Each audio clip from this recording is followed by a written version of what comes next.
Hello and welcome back to the channel. This video is about the Plum Audio RO'VED, which is a reinvention of the classic Mutable Instruments Plaits module in the 1U Eurorack format.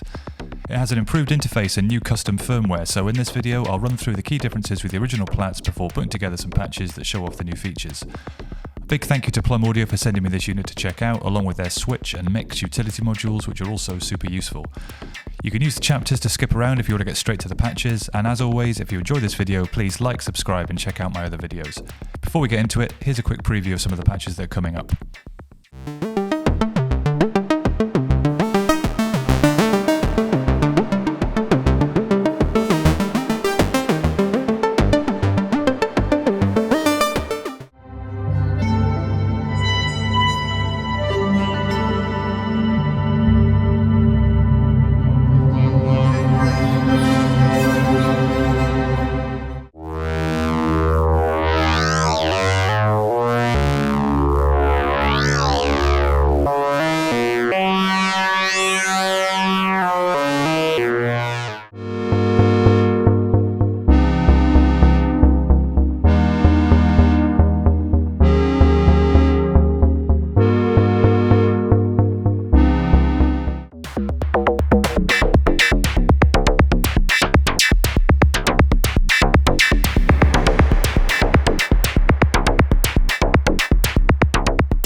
So this is Plaits, the digital macro oscillator by Mutable Instruments.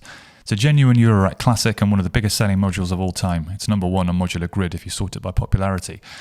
For a lot of people, including me, it's the first module they buy when they get into Eurorack because it offers so much bang for your buck and you don't need much else to start getting great sounds out of it. Now, although it's super popular, it won't be available in its original form forever because Mutable Instruments have announced that they're gradually phasing out production of all of their modules. At the time of recording, it hasn't been discontinued yet, but it does look like it's only a matter of time. Luckily, Mutable's designs are open source, which means there are lots of other ways to get your hands on the sound of Plaits. There are some 8HP micro versions, there's the inevitable Behringer clone, and some of its synthesis models are even used in the Arturia Microfreak. The latest incarnation comes from Plum Audio. This is the RO'VED, which means layer in Hebrew, and it's the only version of Plaits available in the 1U format. Now, 1U is still a lot less common than the main 3U format, but if you do have a 1U row in your case, like I do in this IntelliGel palette, you're increasingly spoiled for choice these days. Plum Audio makes some great 1U utilities like the voltage-controlled switch and mixer tiles that I have here, as well as some 1U versions of other open source modules including Peaks, Temps Util and the Ornament and Crime, which I bought last year and is in my case next to it here. They all feature super solid build quality along with some subtle but significant improvements to the original designs. In the case of the 1U Ornament and Crime, it was the option to select a different output voltage range, which makes it much more usable with other modules. And in the case of the RO'VED, they've redesigned the Plaits interface with these multi-function click knobs, as well as preloading it with an improved firmware, which offers a bunch of new features that extend the original Plaits in some very cool ways. So before we look at the differences between this and the original, I just want to quickly recap what Plaits offers if you're not already familiar with it. It has 16 synthesis models, which range from classic analog-style waveforms to 2-operator FM, wavetables, physical modeling, and even drum synths. There's a built-in simple decay envelope and a VCA/LPG where you can adjust the amount of filtering. Hardware-wise, there are 2 buttons and 4 main knobs, 1 for frequency and 3 labelled harmonics, timbre and morph, which control various parameters depending on which mode you're in. There are a bunch of modulation inputs, 3 of which have attenuverters, a volt per octave input, a level input that lets you use an external envelope to control the internal VCA, a trigger input that fires the internal decay envelope, plus a main and aux output. The RO'VED replaces these knobs, buttons and attenuverters with 4 click knobs. These are custom dual concentric pots which also work as push buttons. The main parts of the knobs do the same thing as the 4 original knobs, while these collars control the attenuverters. This also means that the RO'VED has an attenuverter for the harmonic CV input, which was missing on the original. That's one very welcome addition. You can push the knobs to move back and forth between the 8 green models and the 8 red models, and note that you can move in both directions, which you can't do on the original. If you push these 2 knobs together, you can lock the frequency or the tuning, more on this in a minute, and if you push these 2 together, you enter and exit the firmware's menu mode, which I'll also talk about shortly. You can click and turn the knobs to achieve the functions that required you to hold a button on the original. It's actually really handy to be able to do this stuff with one hand. Click and turn timbre to adjust the amount of filtering in the LPG. This basically fades between a straight VCA and an LPG which low pass filters the signal as it closes. You can click and turn morph to adjust the decay time of the envelope, and you can click and turn harmonics to select the octave range. So as I mentioned, with the new firmware, you can lock the frequency once you've tuned the module to your liking, which then frees up the frequency knob to do something else. You could use it to transpose up and down in octaves and fifths, or crossfade the aux output between a copy of the main output and whatever the aux output is doing for the particular model that you're in. You select this option via the firmware menu, which, as I said, you enter by pressing these first two knobs at the same time. You then click these same knobs to select the menu item, and click the other two knobs to choose the required option for each item. These are indicated by the colour of the corresponding LED. Now don't worry, there is a cheat sheet for the firmware, which is pretty essential, as there isn't really room on the front panel to label any of this stuff. So the first item lets you set what the frequency knob does when the frequency is locked. The second item lets you repurpose the level input to offer CV over the envelope decay. The third one lets you repurpose the model input to offer CV over either the aux crossfade or the amount of filtering in the LPG. The fourth item lets you override the model's default aux output with either a square or a sine wave sub-oscillator. The fifth item lets you pick how many octaves below the main output this sub-oscillator is if you picked one. And the sixth and final item just relates to the chord model, and it lets you choose between the default chord bank and two new banks of alternative chords. Now, I'm aware that just listing the features like that is quite a lot to take in, so let's just dive into some patches so you can hear some of these new options in action.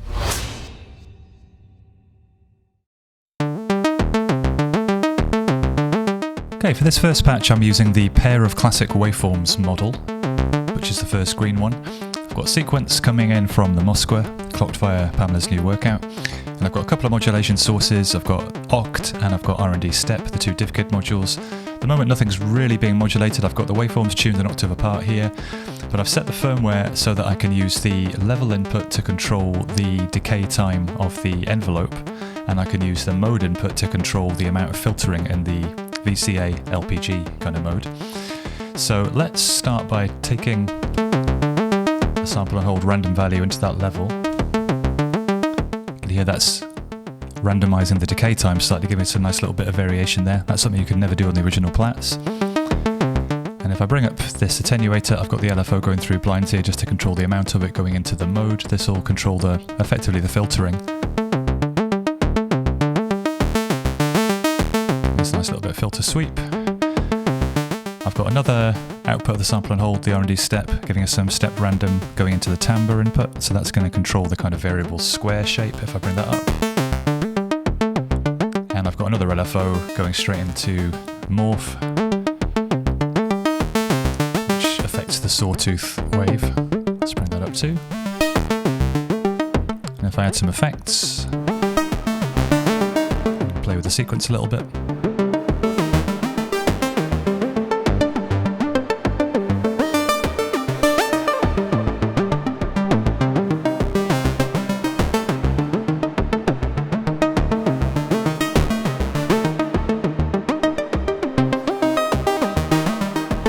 It's really nice having control over the decay time of the envelope as well as the amount of filtering in the LPG. That's something you could never really modulate before, so it really helps bring a sequence like this to life.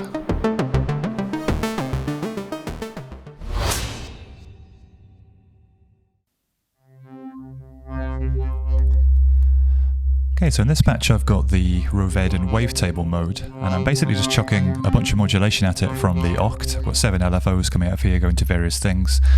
I'm using Contour 1 in cycling mode to produce a kind of cycling envelope that's controlling the level. I'm modulating the rate and the bend on that one with LFOs, so it's kind of constantly flickering around. I'm modulating the timbre and morph, which are the wavetable row and position. I can just play around with these a little bit. And in the firmware, I've set the frequency knob to transpose in fifths.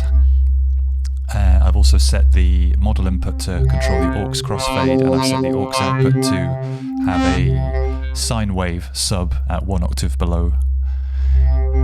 So that's slowly morphing between that sine wave at an octave lower compared to this wavetable noise. And I've got the whole output running through Monsoon, so if I bring in a bit of effects, some reverb, and some of the granular effects which I'm also controlling with LFOs. So it's sound a bit more dramatic, and if I play with this frequency knob I can transpose in fifths.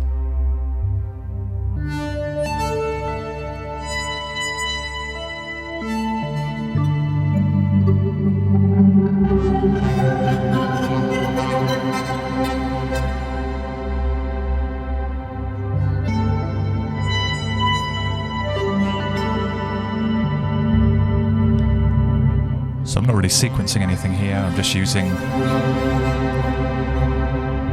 bit of modulation to create this really evolving atmospheric kind of drone patch.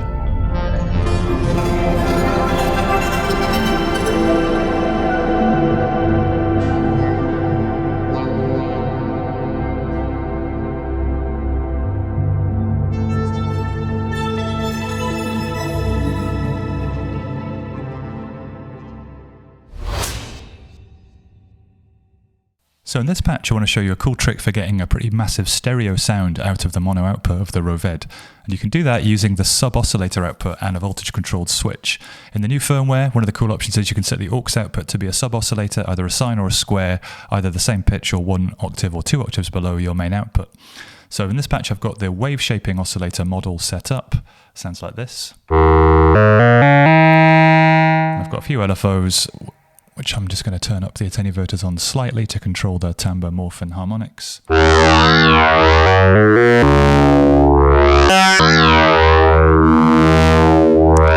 Just to give us a nice rich harmonic evolving kind of sound there to use so we can hear the stereo effect when it comes. Now to make this work you need to basically take the sub-oscillator output, which is a square wave, remember 1 octave below. That goes into the switch control of any voltage controlled switch. I'm just going to use the right hand side of this one. You take the main output into the single input of the switch, and then you take the 2 options that it's switching between to the left and right inputs of your stereo path. And what this means is the square wave is basically, because it's 1 octave below the main pitch, it means that every cycle it's going to chop between the left and the right, which gives you this big alternating left-right image at audio rates in your headphones. So this is really one to listen to on headphones or with good stereo speakers. It now sounds like this.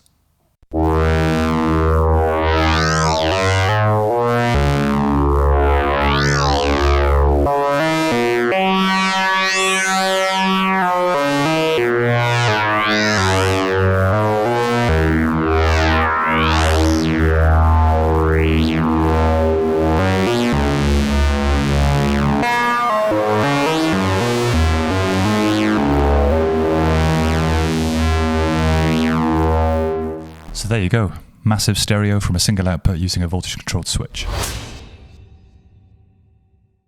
Okay, so this patch I'm going to look at the chord mode in the RO'VED and look at a technique for creating chord sequences with a separate sequencer. To do this I'm going to use the One New Ornament and Crime, also from Plum Audio, and I've loaded in the Sequence 5 applet from Hemisphere Suite into both sides. I'm going to use the left side to control the root note of the chord, or the pitch, and I'm going to use the right half to control the chord type. This means that for each step of the sequence I can set the root note and the chord shape or the chord type independently. This gives us lots of options for creating musical chord progressions. Just to get things set up, I've got a manual trigger from an envelope over here, which every time I press this button it'll jump from one step to the next. That just lets us kind of dial in the chords we want for each step. To set things up in RO'VED, I've got the frequency locked, and using the firmware options I've got the frequency knob now working as an octave shifter, and I've selected the first of 2 alternative banks of chords which come with the new firmware, which just give us a slightly different palette of chord shapes on offer from the factory ones. And on the first step, this is the chord I've got set up using, this is just one of the organ waveforms from the wavetable side of the options in the chord model. So in the sequencer in Ornament and Crime, on the left side I can adjust the root pitch with this, and using the right side I can adjust the chord shape with this now. That right side is basically going into the harmonics input with maximum on the attenuator, which means that this voltage will just allow me to pick that chord, which otherwise I would do with this knob. Jump to the next step.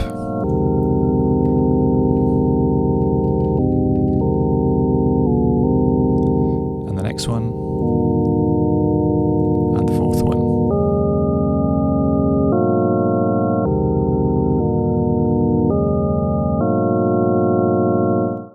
So now that I'm happy with the 4 chords in the sequence, what I'm going to do is take the triggers out of Pam's new workout, so that I'm going to change the chord once a bar. And I'm also going to use that trigger to fire an envelope to give us a little bit more dynamic control. Let's just take that into here. And let's take that into the level input of the RO'VED. So it's each time the chord changes, it'll fire that envelope. So now it'll sound like this.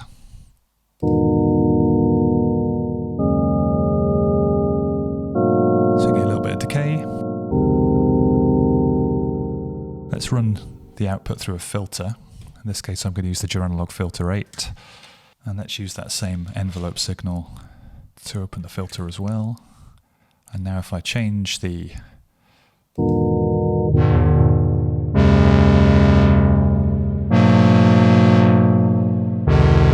could use the timbre control here just to control the inversion and transposition a bit as well.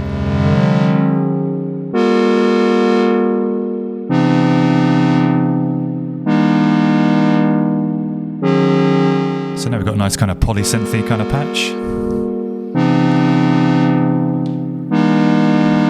Now there's one other thing we can do. The aux output of the RO'VED just gives us the root note, and in this case it'll be a nice kind of square wavy sound, a bit like that main output. So I'm going to run that through the Danny Sound filter and VCA with an envelope that I've got set up here. And I'm going to trigger that envelope with a separate gate pattern out of Pamela's new workout on the second channel, which is a Euclidean trigger pattern. So now I should get a kind of bass line that follows along with the root note of the chord.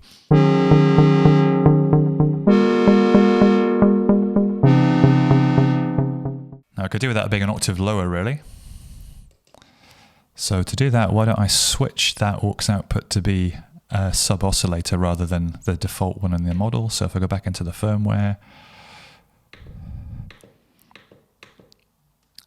and I'll make that a square wave sub-oscillator 1 octave below. Let's see how that sounds. Let's make it 2 octaves below. That's better. So there we have it, a 4-chord sequence with a accompanying bass line that's following along on the root note, all out of the one module, with a couple of filters and a bit of external modulation going on.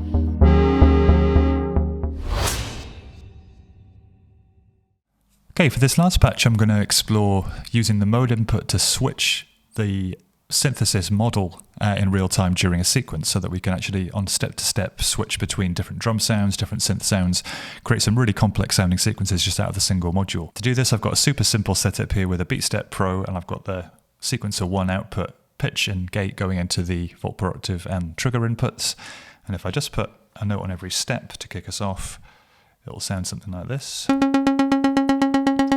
Just pitch that down a couple of octaves. But if I take the velocity lane, which is the third output for that sequencer, I'll take that into the mode input. Now, it's called velocity, but all it really is a voltage you can set for each step when it comes out of the velocity output. So I could use that as a kind of CV source on a per step basis. So if I just press Shift and 2 while I've got velocity selected, that will let me adjust every step together, bring that to the minimum. That's actually just above 0 volts, so it will now step up to the next model along. At the moment I'm on the original dual analog waveforms. If I press play now, it'll jump to the wave shaping model. But now on each step I can dial in a particular value for that velocity, which will then switch to a particular model, and by a bit of trial and error you can work out what value equates to which model. So I know the kick drum is actually around 38. So I can put a couple of kicks in.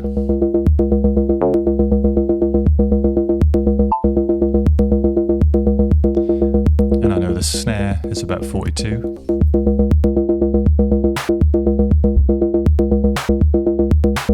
And you can see the model there switching. I just put a couple of random hi-hats in as well.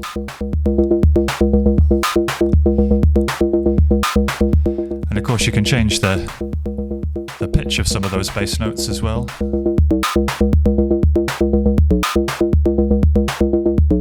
Here's a pattern I made earlier. Now I'm using the aux output. I've got the frequency locked and I've got the frequency knob set to crossfade between the main and aux. So now I can actually pan between the main version of the drum sounds and the alternative model. If I go to a pattern with just the drums for a second. Now I can play around with these parameters.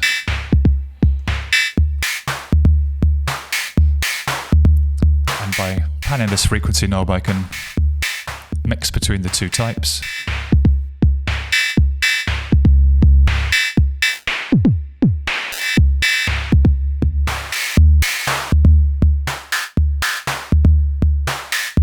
just bring a bit of FM in as well. Give it a bit more clicky. And let's take some CV into the timbre from an LFO.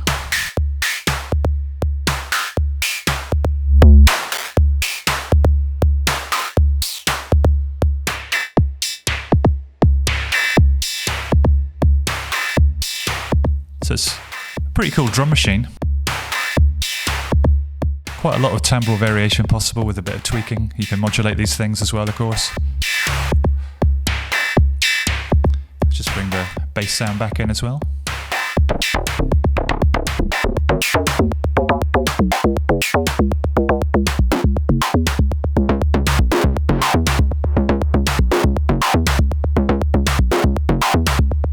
So out of this single module, we've got this enormously huge sounding kind of bass and drum machine.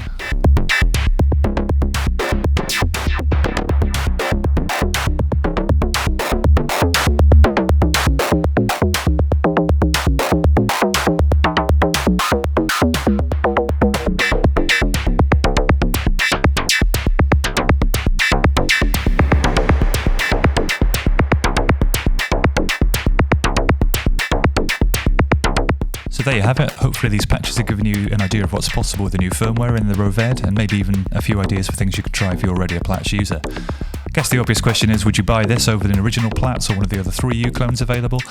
I'd say that really depends on what kind of case you have, but if you've got some 1U space to fill and you like the sound of Plats, it's really a no-brainer to me. It sounds identical to the original, the new firmware's fantastic, and Plum Audio have made what was already a pretty neat interface even better. Anyway, that's it for this video. Hope you found it useful. Don't forget to like and subscribe, and I'll see you again soon. Thanks for watching.